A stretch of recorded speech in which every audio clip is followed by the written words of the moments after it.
Welcome to the Conflict Zone, a channel dedicated to informing about major conflict points around the world.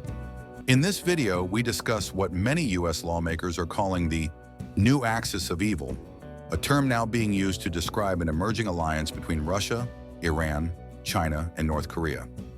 These nations are seen by the United States as a significant geopolitical threat. But what exactly does this term mean? And why are U.S. politicians so concerned about these countries joining forces? Don't forget to subscribe and click the notification bell to stay updated with all our latest news. Republican Congressman Mike Johnson, currently serving as Speaker of the U.S. House of Representatives, recently stated that Russia, Iran, China, and North Korea are governed by authoritarian regimes that collectively form a new axis of evil. This idea has been echoed by another prominent Republican, Congressman Michael McCaul, who referred to these same nations as part of this axis just days before a key congressional vote. But why has this particular term resurfaced? And what makes this group so worrisome for the U.S.?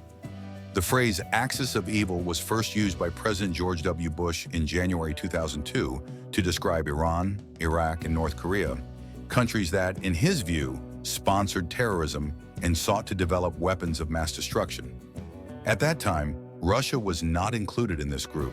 In fact, during the early 2000s, relations between the U.S. and Russia were relatively cordial, with Bush frequently referring to Russian President Vladimir Putin as a personal friend.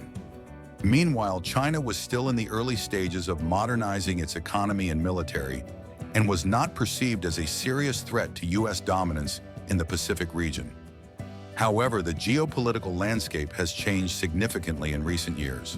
Following Russia's invasion of Ukraine in 2022, both Russia and China began to be viewed as part of a new axis threatening the global order. For American policymakers, this new version of the axis of evil is formed by nations that challenge U.S. influence, promote authoritarian governance, and collaborate in ways that destabilize international security. While the concept of an axis of evil is inherently subjective, changing with global dynamics, for Washington, the growing cooperation between Russia, China, and Iran has raised alarms. McCaul pointed to two key events that intensified these concerns. First, the U.S. withdrawal from Afghanistan in 2021, which he and others described as chaotic and disastrous, signaled to the world a perceived weakness in U.S. resolve. This, in his view, encouraged Putin to pursue more aggressive actions, such as the invasion of Ukraine. Second, McCaul and several analysts believe that a private meeting between Putin and Chinese President Xi Jinping during the Winter Olympics in February 2022 played a critical role. It's believed that during this closed-door discussion, Xi assured Putin of China's economic and diplomatic support, effectively giving Russia the green light to move forward with its military ambitions in Ukraine. Iran's role in this emerging bloc is tied to its ballistic missile development, nuclear aspirations, and support for Russia, especially in Middle Eastern conflicts. According to U.S. officials, Iran's recent aggressions toward Israel are part of a broader strategy that benefits Moscow, as it forces Washington to divert attention and resources away from Ukraine. This has led to the U.S. committing billions of dollars to strengthen Israel's defenses, while deploying large military forces in the region to counter Iranian influence. North Korea, under the dictatorship of Kim Jong-un, also plays a crucial role in this axis.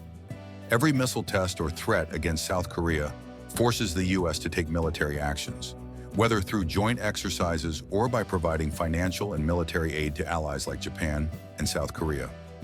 These provocations increase tensions in the Pacific, requiring the U.S. to remain engaged in multiple regions. For the United States and its allies, this axis of evil represents a dangerous convergence of authoritarian powers, Russia, China, Iran, and North Korea, that undermine global stability. Their cooperation, whether direct or indirect, challenges the influence of the West and threatens to reshape the global balance of power in favor of authoritarianism. Ukraine funding. Listen, my philosophy is you do the right thing and you let the chips fall where they may. If I operated out of fear over a motion to vacate, I would never be able to do my job. Look, history judges us for what we do. This is a critical time right now, critical time on the world stage.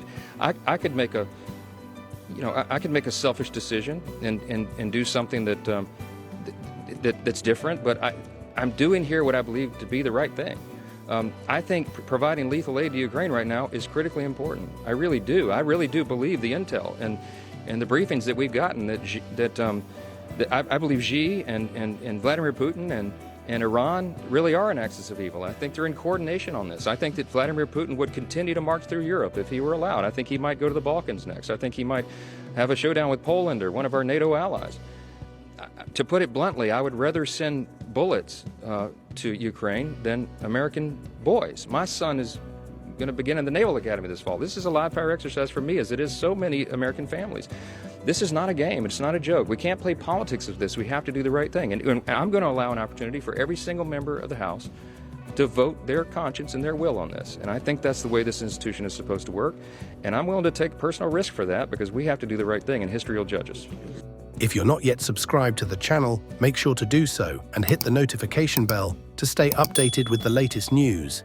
See you in the next video.